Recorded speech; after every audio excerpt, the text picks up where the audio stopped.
नमस्कार, सगरमाथा प्राइम समाचारमा स्वागत छ। म प्रसन्न ढुङ्गाना। नमस्कार, म मेनुका श्रेष्ठ। सुरुमा प्रमुख समाचार।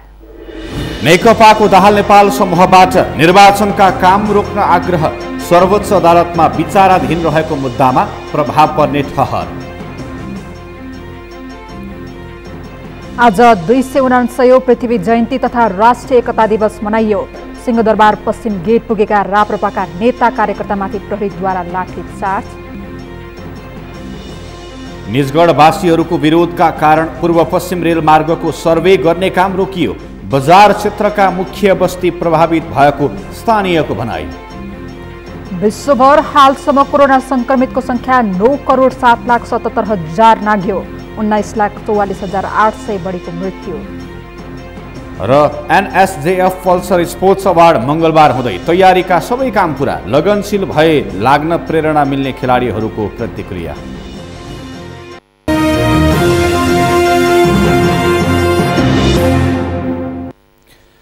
सगरमाथा प्राइम समाचार अब विस्तारमा। नेपाल कम्युनिस्ट पार्टी नेकपा दाहाल नेपाल समूहका अध्यक्ष माधव कुमार नेपालले प्रधानमन्त्री केपी शर्मा ओलीले कम्युनिस्ट पार्टी र आन्दोलनलाई सिद्ध्याउन खोजेको बताउनु भएको छ। आज काठमाडौँमा प्रतिनिधि सभा विघटनका विरुद्ध आयोजित नागरिक भेलामा बोल्दै अध्यक्ष नेपालले प्रधानमन्त्री ओलीले कम्युनिस्ट पार्टी र आन्दोलनलाई सिद्ध्याउन चाहेको बताउनु भएको हो। ओलीको कम्युनिस्ट आन्दोलनप्रति निष्ठा नभएको भन्दै ओलीले पार्टी संगठनलाई भाताभुङ्ग पार्न चाहेको बताउनु भयो। प्रधानमन्त्री ओलीको गणतन्त्र, संघीयता, समावेशिता र धर्मनिरपेक्षताप्रति कुनै अपनत्व नभएको उहाँको भनाइ छ।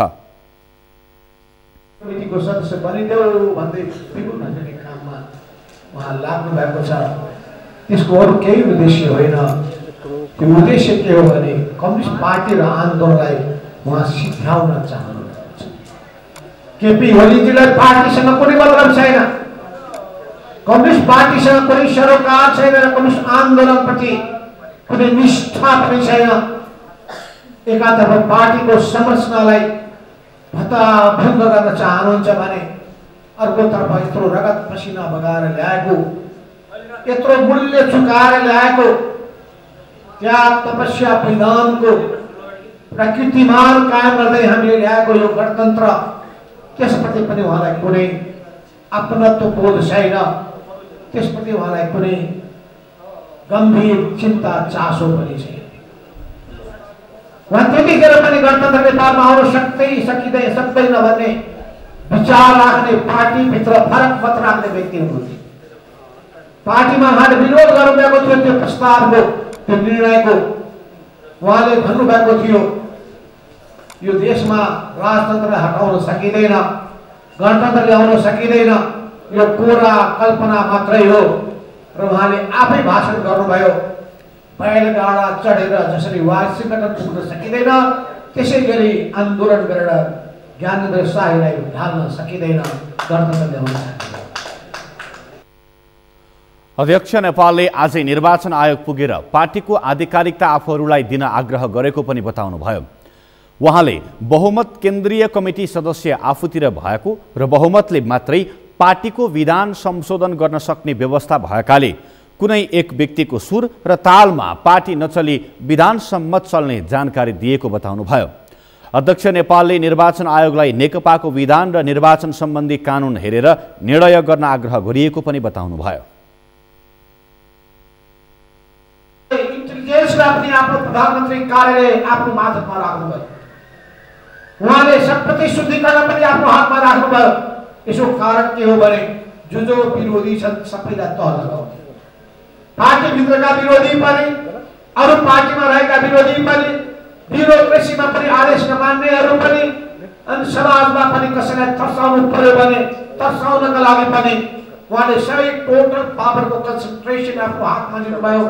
नियन्त्रण र सन्तुलनको परिपाटीलाई बिगार्नुभयो, जुन कि डेमोक्रेसीको मूल मान्यता, लोकतन्त्रको मूल मान्यतामाथि उहाँले आघात पुर्याउनु। त्यसो अहिले हामीले भनेका छौँ पौष 5 गते उहाँले चाल्नु भएको कदम असंवैधानिक हो, संविधानको प्रावधानको विपरीत छ, संविधानको मूल्य र मान्यताको विपरीत छ। संविधानको मर्मको विपरीत छ र संविधानको त्यतिखेर संविधान निर्माताहरूको चाहना भावना विपरीत पनि छ र यो लोकतन्त्र विरोधी पनि छ। यो निरङ्कुश कदम हो, यो अनागवादी कदम हो। यो कदमले अब हाम्रो व्यवस्था धरापमा परेको छ। यस्तो यो कदम त्यतिखेर चालिएको छ जतिखेर सडकमा गणतन्त्र विरोधीहरू चर्मलाउन थालेका छन्, राजावादीहरू चर्मलाउन थालेका छन्, अनि धर्मनिरपेक्षता विरोधीहरू सडकमा देखा पर्न थालेका छन्। यस्तो बेलामा संघीयता विरोधीहरू अलि सशक्त हुन थालेका छन्। यस्तो बेलामा यो कदम चालिएको। प्रतिनिधि सभा विघटनको विरोधमा समाजका सबै तह र तबका एकै ठाउँमा आएको पनि अध्यक्ष नेपालले बताउनुभयो। देशलाई लोकतन्त्र र स्थायित्वको बाटोमा लैजान सबै परिवर्तनकर्मी शक्तिहरूबीच तालमेल गर्दै अघि बढ्न पर्ने बेला आएको पनि बताउनुभयो।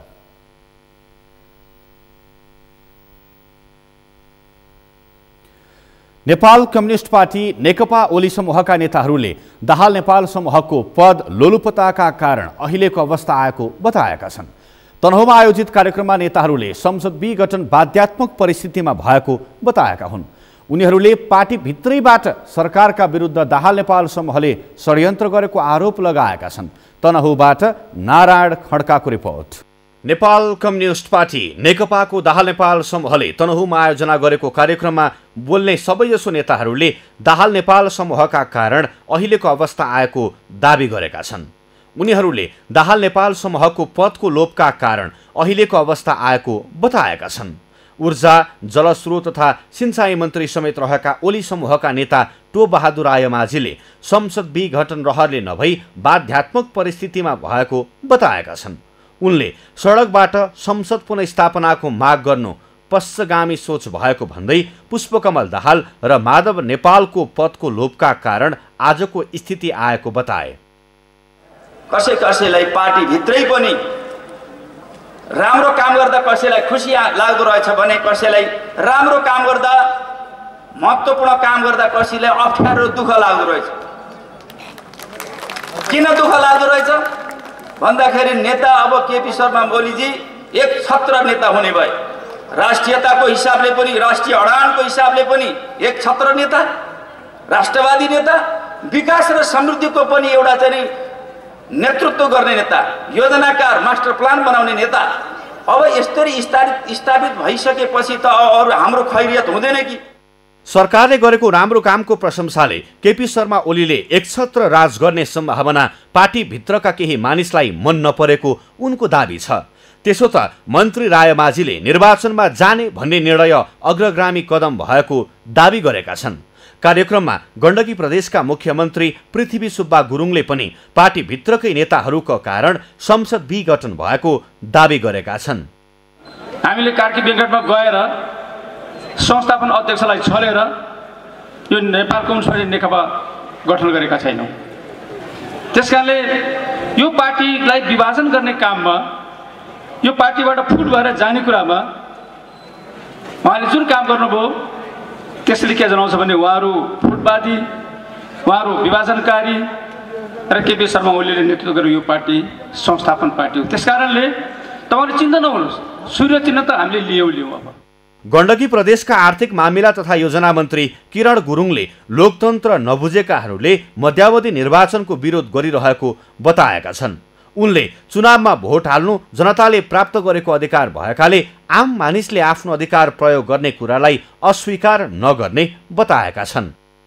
धारे हात लाउने होइन, गाली गर्ने होइन।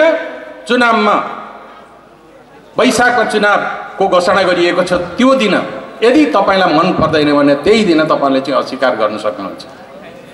कुन कुन पार्टीलाई, कुन कुन जनप्रतिनिधिका उम्मेदवारहरूलाई तपाईँले चाहिँ अस्वीकार गर्नुपर्छ, त्यस बेला अस्वीकार गर्नु, त्यो लोकतन्त्र हो नि।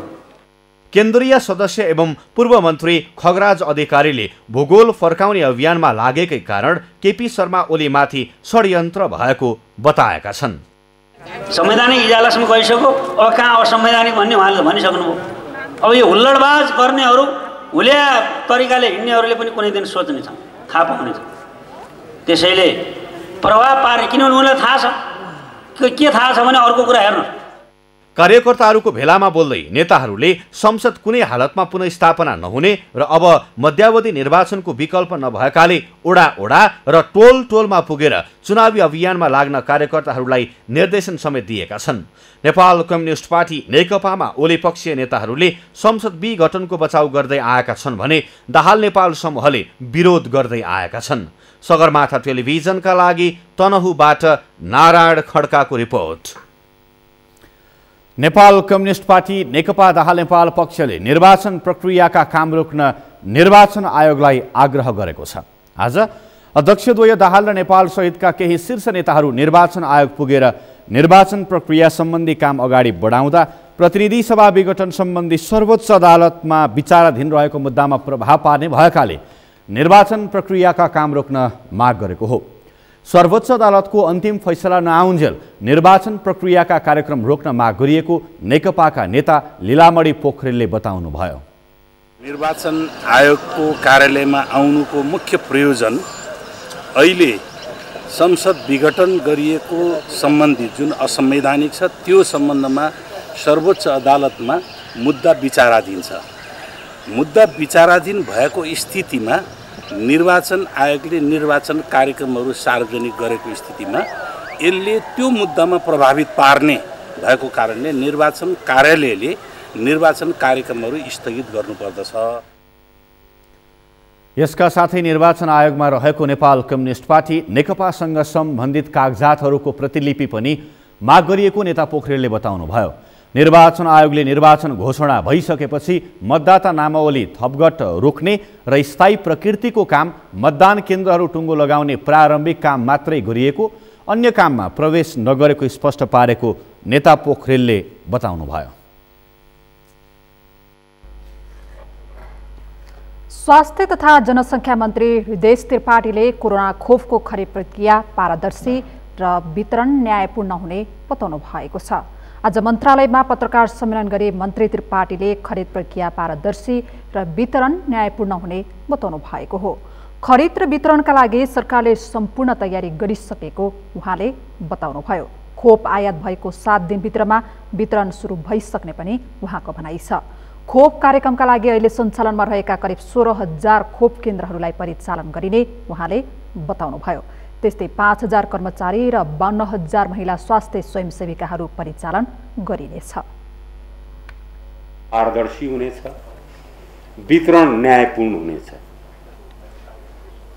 हामीले या मन्त्रालयले जुन लक्षित समूह बनाएको छ खोपको लागि 3%, त्यसपछि 17%, त्यसपछि 17%, यसबाहेक पनि हामी प्राप्तिका एउटा अरू पनि सुनिश्चितता प्राप्त गरिसकेको के छ भने कोभ्याक्सबाट 20% जनसङ्ख्यालाई पुग्ने खोपको पनि सुनिश्चितता करिब प्राप्त हामीले गरिसकेका छौँ। खोप आउँछ समयमै, निश्चित रूपले हामी समयमै लगाउँछौँ र यो अभियानको रूपमा जान्छ। न्यायपूर्ण ढङ्गले यसको वितरण हुन्छ र त्यसका चाहिँ करिब अरू तयारीहरू भइसकेको अवस्था छ।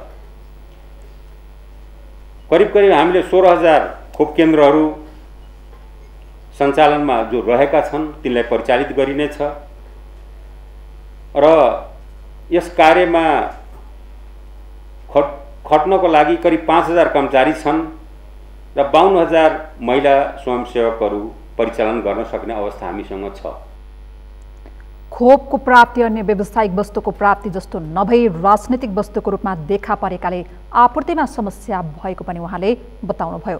तर पनि सरकारले खोप आयातका लागि राजनीतिक पहल गरिरहेको उहाँले बताउनुभयो। निजी क्षेत्रलाई पनि खरिद प्रक्रियाबाट टाढा राख्न नचाहेको मन्त्री त्रिपाठीले स्पष्ट पार्नुभयो। पहिले सरकार बीच खरिद प्रक्रिया अगाडि बढाउने र त्यसपछि निजी क्षेत्रबाट समेत ल्याउन पहल गर्ने उहाँको भनाइरहेको छ। खोपको वितरण सबैभन्दा पहिला मुख्य जोखिममा रहेका स्वास्थ्यकर्मी लगायत अग्रपङ्क्तिमा रहेका व्यक्तिहरूलाई 55 वर्ष उमेर माथिका र दीर्घ रोगीहरूका लागि उपलब्ध गराइने उहाँले बताउनुभयो। कठोरतामा लागेको छ कि क्या हो भनेर त्यो होइन।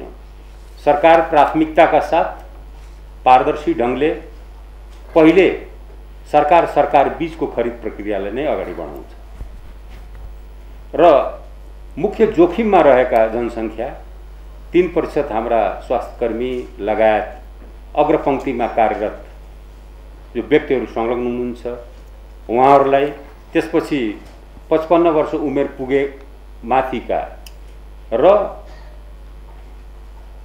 दीर्घ रोगीहरू जो हुनुहुन्छ उहाँहरूको लागि, त्यसपछि अर्को 20% जुन हामीले छुट्याएका छौँ जनसङ्ख्याको भाग, यस विषयमा तथ्याङ्क सङ्कलन गर्ने काम केही त पुरा पनि भइसकेको अवस्था छ, केही लिने प्रक्रियामा पनि हामी छौँ। नेपालमा छिमेकी राष्ट्रमा भन्दा धेरै पछाडि खोप लगाउनुपर्ने अवस्था नआउने पनि मन्त्री त्रिपाठीले दावी गर्नुभएको छ। खोपको खरिद प्रक्रियामा जे जति आशंकाहरू देखिएका छन् त्यसलाई झुटो साबित गर्ने पनि उहाँले बताउनुभयो। आफैले रुस, भारत र युएई का राजदूतहरूसँग खोप ल्याउने सम्बन्धमा कुरा गरिसकेको र खोप उत्पादन गर्ने अन्य मुलुकहरूसँग पनि राजनीतिक पहल भइरहेको उहाँको भनाइ छ। कोरोना संक्रमणका कारण पछिल्लो 24 घण्टामा थप 10 जनाको मृत्यु भएको छ। स्वास्थ्य तथा जनसङ्ख्या मन्त्रालयले जनाएअनुसार कोरोना संक्रमणका कारण पछिल्लो 24 घण्टामा मृत्यु हुनेको संख्या 10 पुगेको हो। यो सँगै हालसम्म मृत्यु हुनेको कुल संख्या 1927 पुगेको छ। त्यसैगरी पछिल्लो 24 घण्टामा 488 जनामा कोरोना संक्रमण पुष्टि भएको छ। यो सँगै हालसम्म संक्रमितहरूको कुल संख्या 2,65,268 पुगेको छ। देशभर सक्रिय संक्रमितको संख्या 4,373 छ। त्यसैगरी थप 527 जना कोरोना संक्रमणबाट मुक्त भएका छन्। यो सँगै हालसम्म निको हुनेको संख्या 2,58,968 पुगेको छ।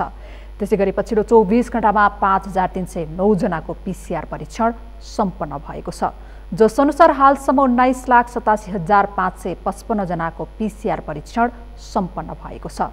हालसम्म 4,373 जना आइसोलेसनमा रहेका छन् भने 238 जना क्वारेन्टाइनमा छन्।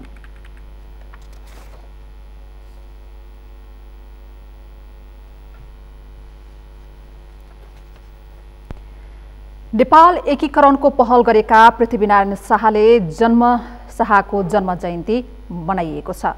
झण्डै 3 शतक अघि नेपाल एकीकरण गरेका शाहको जन्मदिन पुस 27 गतेलाई पृथ्वी जयन्तीका रूपमा मनाउने परम्परा अनुसार आज पृथ्वी जयन्ती मनाइएको हो। पृथ्वी जयन्तीका क्रममा माल्यार्पण गर्ने क्रममा राप्रपाका नेताहरूमाथि प्रहरीले हस्तक्षेप गरेको छ। अमृतराज काफ्लेको रिपोर्ट। तत्कालीन 2224 राज्यलाई एकीकरण गरेर एकीकृत नेपालको निर्माण गरेका पृथ्वीनारायण शाहको जन्मदिनको अवसरमा हरेक वर्ष पृथ्वी जयन्ती मनाइँदै आएको छ। यस वर्ष पनि राप्रपा लगायतका दलले पृथ्वी जयन्ती मनाएका छन्।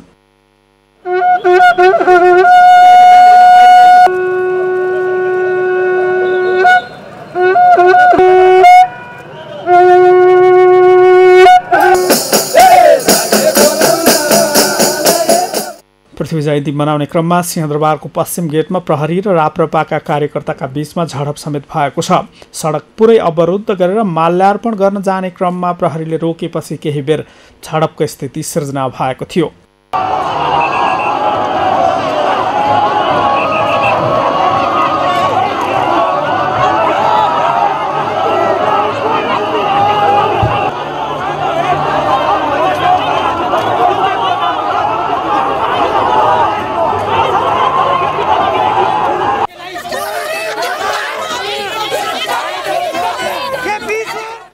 सरकारसँग पृथ्वी जयन्तीका दिन सार्वजनिक बिदा दिन निरन्तर माग गर्दै आएको राप्रपाले यसपालि पनि त्यस्तै आग्रह गरेको थियो।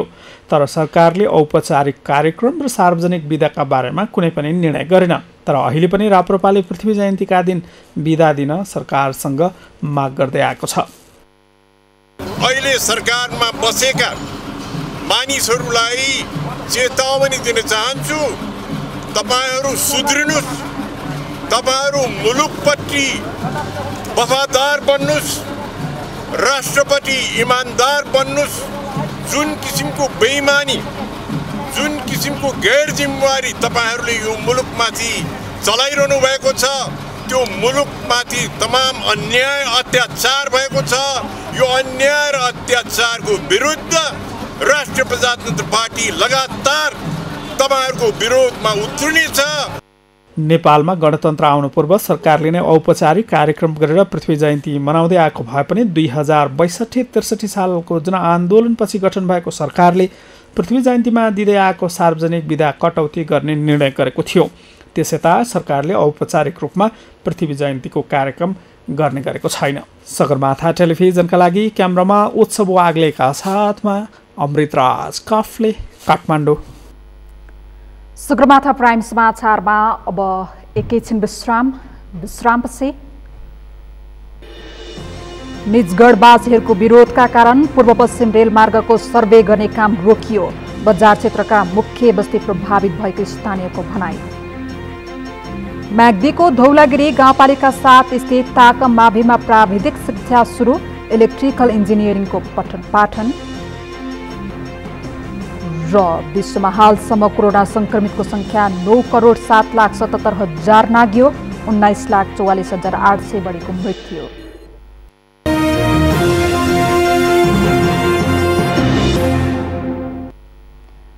विश्रामपछि सगरमाथा प्राइम समाचारमा स्वागत छ। अब बाँकी समाचार। पृथ्वी जयन्तीको अवसरमा सप्तरीमा राजतन्त्र तथा हिन्दू राष्ट्र समर्थक पक्षले आज छुट्टा छुट्टै कार्यक्रमको आयोजना गरेका छन्। राष्ट्रिय प्रजातन्त्र पार्टीले पृथ्वीनारायण शाह हिन्दू राष्ट्र तथा राजतन्त्रको पक्षमा नारा लगाउँदै मोटरसाइकल र्याली निकालेको हो। त्यसैगरी 2047को संविधान हाम्रो अभियान नामक संगठनले स्थानीय शिव मन्दिरमा आमसभाको आयोजना गर्दै स्वर्गीय पृथ्वीनारायण शाहको योगदानको चर्चा गर्दै हिन्दू राष्ट्रसहित राजतन्त्र पुनर्स्थापनाको माग गरेका छन्। उक्त संगठनका अध्यक्ष किशोरी महतोले मुलुकको अवस्था अत्यन्त गम्भीर रहेको भन्दै विकासका लागि राजतन्त्र पुनर्स्थापना र हिन्दू राष्ट्र कायम गर्न आवश्यक रहेको बताउनुभयो। आज नरसिंह हिन्दू सेना नेपाल सप्तरीले स्वर्गीय पृथ्वीनारायण शाहको मूर्ति र बाजागाजासहित राजविराज नगर परिक्रमा गरेको थियो। स्थानीय राज रङ्गशालाबाट सुरु भएको जुलुसमा गाउँ गाउँबाट ठूलो संख्यामा मानिसहरू पुगेका थिए।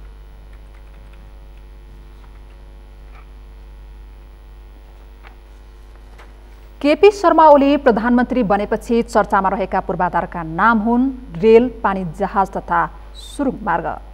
सडक पूर्वाधार समेत राम्रोसँग बनाउन नसकेको भन्दै आलोचना खेपेको सरकारले ती पूर्वाधारमध्ये रेलको काम भने अघि बढाइरहेको छ। तर मुख्य पूर्वाधार रेलमार्गको विषय भने विवाद रहित हुन सकेको छैन। रेलमार्गकै पछिल्लो विवाद बाराको निजगढमा देखिएको छ। बाराबाट जितलाल श्रेष्ठको रिपोर्ट। केपी शर्मा ओली पहिलो पटक प्रधानमन्त्री भएदेखि नै चर्चामा रहेको पूर्वाधार मध्येको एक हो रेल। तर तद अनुरूपका पूर्वाधार नबन्दा उनले चर्चामा ल्याएका पूर्वाधारले साकार पाउन सकेको छैन। ओलीले दोस्रो पटक सरकारको समयसीमा गुजार्ने अवस्थामा पुग्दा समेत रेलको आधारभूत पूर्वाधार समेत बन्न सकेको छैन। बल्ल तल्ल ठेक्का लागेको पूर्व पश्चिम रेलमार्गको काम पनि चौतर्फी आलोचनापछि काम नहुँदै तोडियो। यद्यपि अझै पनि खण्ड खण्ड गरेर रेलमार्गको सर्वे भने चलिरहेको छ। तर रेलमार्गको काम नथाल्दै सर्वेकै काममा पनि स्थानीयले अत्तो थाप्न छाडेका छैनन्। बारा निजगढका स्थानीय जग्गा धनीहरूलाई कुनै जानकारी नदिई विद्युतीय रेलमार्गको सर्वे गरेर पिल्लर गाडिएपछि स्थानीयवासी अवरोधमा उत्रिएका छन्। यो नेपाल सरकारले जुन विकासको मोडल छ जनताको लागि गरेको विकास हो।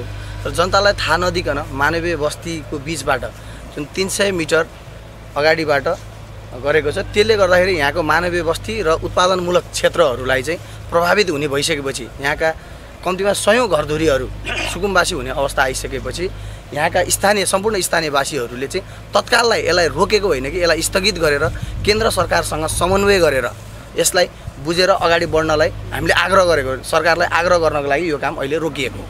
राष्ट्रिय गौरवका आयोजना मेची महाकाली विद्युतीय रेलमार्ग अन्तर्गतको निजगढ हेटौडा भरतपुर खण्डको डिपिआर तयार गर्न आएको सर्वे टोलीले निजगढ बजार क्षेत्रका मुख्य बस्तीलाई प्रभावित पार्ने गरी रेलमार्गको नक्साङ्कन गरेपछि स्थानीयवासीले अवरोध गरेका हुन्। स्थानीयको अवरोधपछि सर्वे टोलीले तत्कालै काम नै रोकेको छ। अब यो यहाँ विवाद आयो, अब खै सरकारबाट सरकारमै कुरो पुगेन अरे, रेल विभागबाट सबैमा सूचना छ भनेर हामीले पठायो। अब अहिले आएर चाहिँ यहाँ नगरपालिकामा काहीँ सूचना नपुगे हुनाले अब मैले चिठी दिन एक दिन ढिला भयो। त्यो उमा चाहिँ यहाँ कसैलाई नपुगे सूचना नपुगे हुनाले चाहिँ अब यहाँ चाहिँ काम हुन नदिने भन्ने विवाद आएको कारणले चाहिँ यो उखालेको। सर्वेमा खटिने प्राविधिकहरूले स्थानीय जग्गा धनी मात्रै होइन स्थानीय तहलाई समेत जानकारी नदिएको पाइएको छ। सर्वे टोलीले गरेको कामबारे स्थानीय निजगढ नगरपालिका समेत बेखबर रहेको खुलेको छ। अर्को कुरो के त भन्दा मास्टर प्लान जुन डिपिआर अहिले चाहिँ डिटेल सर्वे चाहिँ मतलब गर्न खोजिएको छ त्यसको त्यो पनि हामीसँग कुनै पनि समन्वय चाहे रेलवे विभागबाट होस् चाहे कन्सल्टेन्सीबाट होस् हामीसँग समन्वय नभएको कारणले गर्दा हामीले अहिले तत्काल रोकेर र मैले सम्बन्धित निकायसँग फोनमा कुराकानी गरिकन उहाँहरूलाई चाहिँ यहाँ बोलाएर यहाँको चाहिँ जनप्रतिनिधि यहाँका राजनीतिक दलका प्रमुखहरू र चाहिँ यहाँका चाहिँ प्रबुद्ध व्यक्तिहरूको राखेर एउटा अन्तर्क्रिया गरेर रेलवे लाइन यहाँबाट जानु विकासको हामी विरोधी होइन निजगढ नगरपालिका होइन तर चाहिँ मतलब व्यवस्थित ढङ्गबाट र चाहिँ निजगढ नगरपालिकाको पनि धारणालाई चाहिँ क्याच गर्दै चाहिँ रेलवेको चाहिँ डिटेल सर्वे गर्न हामी तयार छौँ भने त्यही अनुसारको कुराहरू हाम्रो भएको छ र केही दिनभित्रमै रेलवे विभागका मतलब चाहिँ प्रमुखज्यू लगायत कन्सल्टेन्सीहरू आएर छलफल गर्ने कुरा भएको छ। विकासका काममा सर्वसाधारणबाट अवरोध भएपछि नगरपालिकाले आवश्यक समन्वय गर्ने आश्वासन दिएको छ। सर्वसाधारणले भने आफूहरू विकासका बाधक नभई विनाशका बाधक भएकाले विकास निर्माणका काम गर्दा समाजमा त्यसले निम्त्याउने असरको मूल्याङ्कन गर्न सुझाव दिएका छन्। सगरमाथा टेलिभिजनका लागि बाराबाट जितलाल श्रेष्ठको रिपोर्ट। म्याग्दीको धवलागिरी गाउँपालिका 7 मा रहेको ताकम माविमा इलेक्ट्रिकल इन्जिनियरिङको पठन पाठन सुरु भएको छ। गाउँमै इलेक्ट्रिकल इन्जिनियरिङ विषय पढ्न पाउँदा विद्यार्थीहरू खुसी भएका छन्। सन्तोष गौतमको रिपोर्ट। शिक्षा विभागले शैक्षिक सत्र 2077बाट म्याग्दीको ताकम माविलाई प्राविधिक तथा व्यावसायिक तर्फको इलेक्ट्रिकल इन्जिनियरिङ विषयमा पठन पाठन सञ्चालनको अनुमति दिएको थियो। दुर्गम क्षेत्रका विद्यार्थीहरूले पनि गाउँमै प्राविधिक शिक्षा हासिल गर्ने अवसर पाएकोमा खुसी व्यक्त गरेका छन्।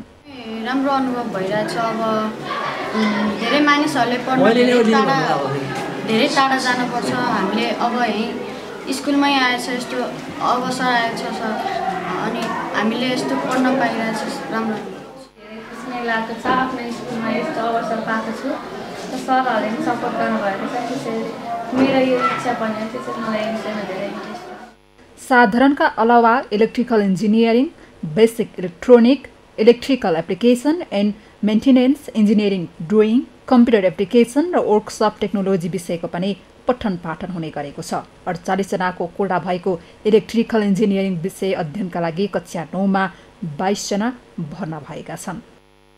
कक्षा 9 देखि 12 सम्मको लागि इलेक्ट्रिकल इन्जिनियरिङमा पढाइ भइरहेको छ र यो गाउँपालिका एक प्राविधिक शिक्षा अन्तर्गत धवलागिरी गाउँपालिकाको प्राविधिक शिक्षा सञ्चालन गर्ने चाहिँ अनुमति यस विद्यालयले पाएको छ र यसै वर्षदेखि 77 सालदेखि कक्षा 9 मा 4वटा साधारण विषयसहित 6वटा इलेक्ट्रिकल विषयको चाहिँ पढाइ भइरहेको। कक्षा 11 उत्तीर्ण गरेपछि डिप्लोमा इन इन्जिनियरिङ सरह र 10 उत्तीर्ण गर्नेले टेक्निसियन सरहको योग्यता पाउँछन्।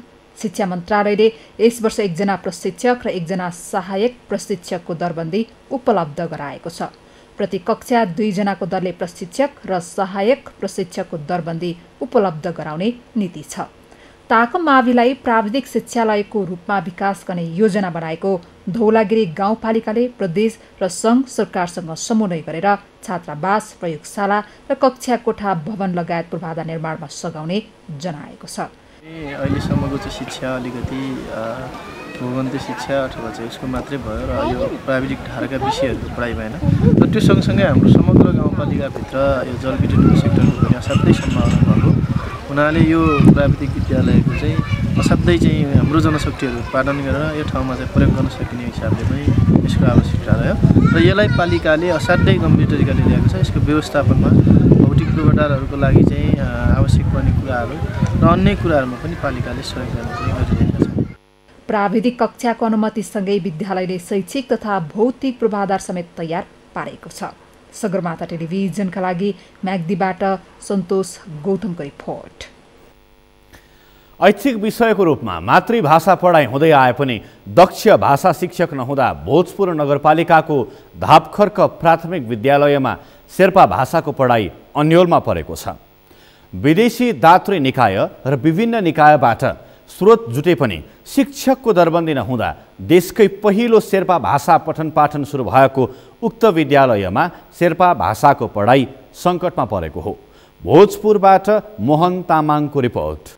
आजभन्दा 27 वर्ष अघि 2050 सालमा जापान सरकारको आर्थिक सहयोगमा मातृभाषाको रूपमा शेर्पा भाषा पढाउने लक्ष्यका साथ भोजपुर नगरपालिका 5 बोकिम स्थित स्थापना गरिएको धापखर्क प्राथमिक विद्यालयमा शिक्षक नहुँदा भाषा पढाइ सुस्ताउँदै गएको छ। स्थानीय शेर्पा जातिको बाहुल्यता रहेको स्थानमा उक्त विद्यालयमा आवश्यक स्रोत जुटाइए पनि शिक्षक अभावमा देशकै पहिलो शेर्पा भाषा पठन पाठन बन्द हुने अवस्थामा पुगेको विद्यालय प्रशासनको भनाइ छ। बाहुल्यता बढी भए तापनि यहाँका शेर्पा जातिहरूले चाहिँ आफ्नो भाषालाई बढी महत्त्व नदिएको, तर उहाँहरूले चाहिँ आफ्नो उसको नबुझेको कारण होला सायद होइन, तर त्यसलाई चाहिँ आफ्नो भाषालाई लोप हुन नदिनको लागि चाहिँ प्रायः हामीले यो शेर्पा भाषालाई बढी मात्रामा जोड दिएर माथिल्लो स्तरमा बढाउँदै लानुपर्छ भन्ने लाग्छ।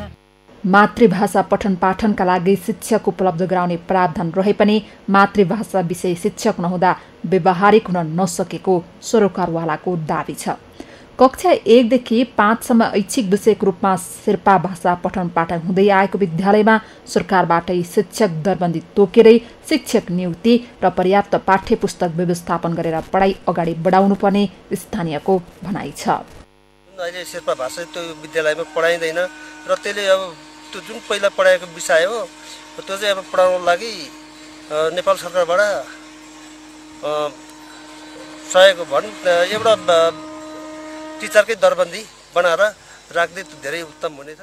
आफ्नो मातृभाषालाई जगेर्ना गर्ने र पुस्तान्तरण गर्दै लैजाने उद्देश्यले पाठ्यक्रमसहित कक्षा सुरु गरिएको थियो। निजी स्रोतबाट चल्दै आएको शिक्षकको पदपूर्तिका लागि स्थानीय सरकार र सरोकारवालासँग समन्वय गरेर कक्षा सञ्चालन गर्ने तयारी छ।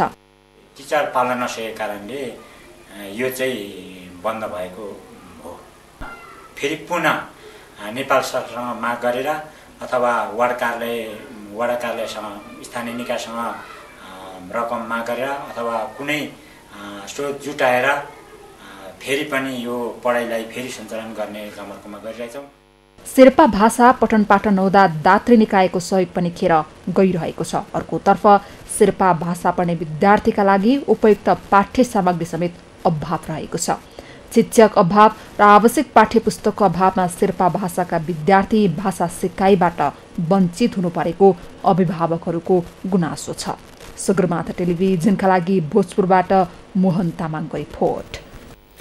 समाचारमा फेरि एकैछिन विश्रामपछि विश्वभर कोरोनाको महामारी बढ्दो, हालसम्म संक्रमितको संख्या 9,07,77,000 नाग्यो र एनएसजेएफ पल्सर स्पोर्ट्स अवार्ड मंगलबार हुँदै तयारीका सम्पूर्ण काम पूरा।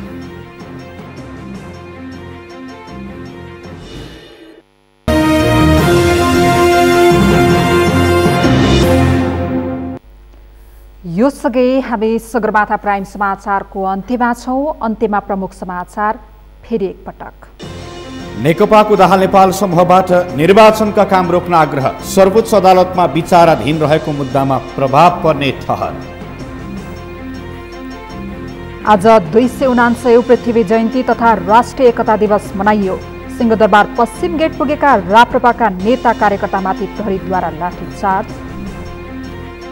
निजगढवासीहरूको विरोधका कारण पूर्व पश्चिम रेलमार्गको सर्वे गर्ने काम रोकियो। बजार क्षेत्रका मुख्य बस्ती प्रभावित भएको स्थानीयको भनाई। विश्वभर हालसम्म कोरोना संक्रमितको संख्या 9,07,77,000 नाग्यो। 19,44,800 बढीको मृत्यु। र एनएसजेएफ पल्सर स्पोर्ट्स अवार्ड मंगलबार हुँदै तयारीका सम्पूर्ण काम पूरा।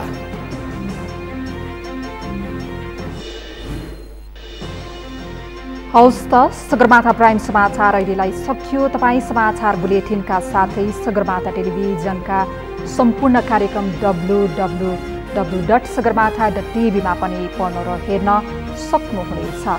साथै युट्युबमा youtube.com/sagarmathatv नेपालमा हेर्न सक्नुहुनेछ। साथै तपाईँ हामीलाई फेसबुकमा पनि facebook.com/STV नेपालमा फलो गर्न सक्नुहुनेछ। समाचारको शिखर, नेपालको गौरव, नेपालको पहिलो न्युज च्यानल सगरमाथा टेलिभिजन हेर्दै गर्नुहोला। नमस्कार।